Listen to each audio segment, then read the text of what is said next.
Union public service commission నిర్వహించే group 2 పరీక్షను తెలంగాణ ప్రభుత్వం వాయిదా వేసింది. ఆగస్టు 7, 8 తేదీల్లో జరగనున్న గ్రూప్ 2 ఎగ్జామ్ ను డిసెంబర్లో నిర్వహిస్తామని తెలిపింది. త్వరలోనే తేదీలను ప్రకటించనుంది. గ్రూప్ 2 వాయిదాతో పాటు పోస్టుల సంఖ్య పెంచాలని గత నెల రోజులుగా నిరుద్యోగులు డిమాండ్ చేస్తున్నారు. డిఎస్సి పరీక్షలు కూడా అదే సమయంలో ఉండటంతో ఎగ్జామ్ పోస్ట్ పోన్ చేయాలని అభ్యర్థులు కోరడంతో ప్రభుత్వం ఈ నిర్ణయం తీసుకుంది.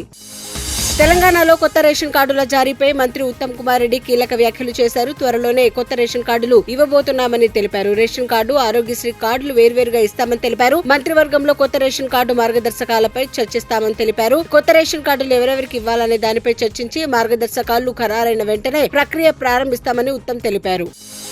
అట్టడుగు స్థాయి వ్యక్తి జీవితాన్ని మార్చేలా ప్రభుత్వ విజన్ ఉండాలని ఏపీ సీఎం నారా చంద్రబాబు నాయుడు అన్నారు. వికసిత ఆంధ్రప్రదేశ్ 2047 కోసం విజన్ డాక్యుమెంట్ పై నీతి ఆయోగ్ తో చంద్రబాబు చర్చించారు. సచివాలయంలో ముఖ్యమంత్రి నారా చంద్రబాబు నాయుడుతో నీతి ఆయోగ్ సీఈఓ బీవీఆర్ సుబ్రహ్మణ్యం సంస్థ ప్రతినిధులు సమావేశమయ్యారు. వికసిత భారత్ 2047 కు ప్రణాళిక సిద్ధం చేస్తున్నట్లుగానే వికసిత ఆంధ్రప్రదేశ్ 2047 కూడా విజన్ డాక్యుమెంట్ తయారు చేయడంపై నీతి ఆయోగ్ తో చర్చించారు. టాలీవుడ్ అగ్రనటుడు మెగాస్టార్ చిరంజీవిపై టీపీసీసీ వర్కింగ్ ప్రెసిడెంట్ జగ్గారెడ్డి సంచలన వ్యాఖ్యలు చేశారు. రైతుల సమస్యలపై ఖైదీ నెంబర్ 150 అనే సినిమా తీసిన మెగాస్టార్ చిరంజీవి ఢిల్లీలో రైతులు ధర్నాలు చేసినప్పుడు ఎందుకు మద్దతు ఇవ్వలేదని ప్రశ్నించారు. రైతుల పేరుతో సినిమాలు తీస్తూ రైతులను ఇబ్బంది పెడుతున్న ప్రధాని మోదీకి మద్దతు ఇస్తున్నారని విమర్శించారు. మోదీకి పవన్ కు మాత్రమే ఎందుకు చిరు సపోర్ట్ చేస్తున్నాడని, రైతుల తరపున మాట్లాడుతున్న రాహుల్ గాంధీకి ఎందుకు అండగా నిలబట్లేదని అడిగారు. కాంగ్రెస్ పార్టీలో ఉంటే చిరంజీవి సరిగ్గా ఉండేవారని ఇప్పుడు పక్కదారి పట్టారని అన్నారు.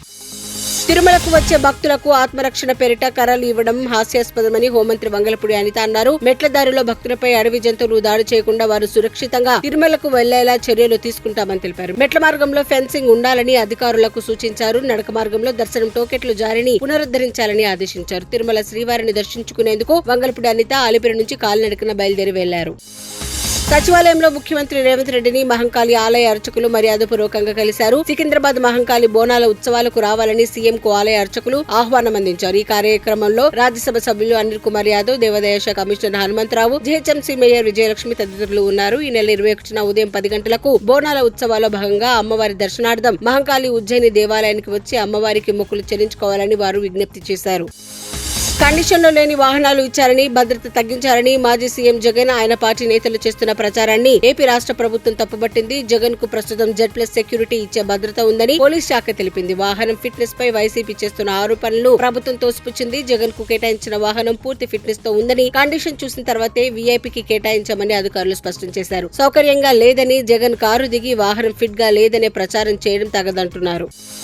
పల్నాడు జిల్లా వినుకొండలో దారుణ హత్యకు గురైన వైసీపీ కార్యకర్త రషీద్ కుటుంబాన్ని ఏపీ మాజీ సీఎం, వైసీపీ అధ్యక్షుడు వైఎస్ జగన్మోహన్ రెడ్డి పరామర్శించారు. ఈ సందర్భంగా రషీద్ కుటుంబ సభ్యులను ఓదార్చారు. వైసీపీ కార్యకర్తగా ఉండటం వల్లే రాజకీయ కక్షతో చంపేశారని కుటుంబ సభ్యులు ఆరోపించారు. నిందితుడిపై అనేక కేసులున్నాయని వివరించారు. హత్య వెనుక టీడీపీ పెద్దల హస్తం ఉందని తెలిపారు. తన కుమారుడికి ఎవరితోనూ పాత కక్షలు లేవని తెలిపారు. నిందితులను, వారికి సహకరించిన వ్యక్తులపై చర్యలు తీసుకోవాలని కోరారు.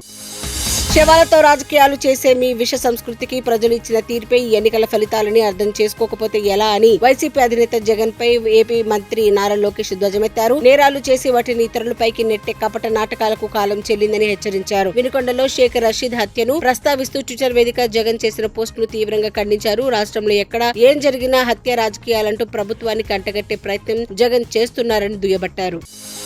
రిజర్వేషన్లకు వ్యతిరేకంగా బంగ్లాదేశ్ లో ఆందోళనకారులు చేపట్టిన బంద్ హింసాత్మకంగా మారింది. ఈ ఘర్షణలను అదుపు చేసేందుకు బంగ్లా ప్రభుత్వం సైన్యాన్ని రంగంలోకి దించాల్సిన పరిస్థితి ఏర్పడింది. ఈ నేపథ్యంలో భారత ప్రభుత్వం స్పందించింది. అక్కడున్న 15,000 మంది భారతీయులంతా సురక్షితమేనని ప్రకటించింది. వారిలో 8,000 మంది విద్యార్థులేనని, వారంతా క్షేమంగా ఉన్నారని, వారికి అన్ని రకాలుగా సహకరించేందుకు సిద్ధంగా ఉన్నామని తెలిపింది.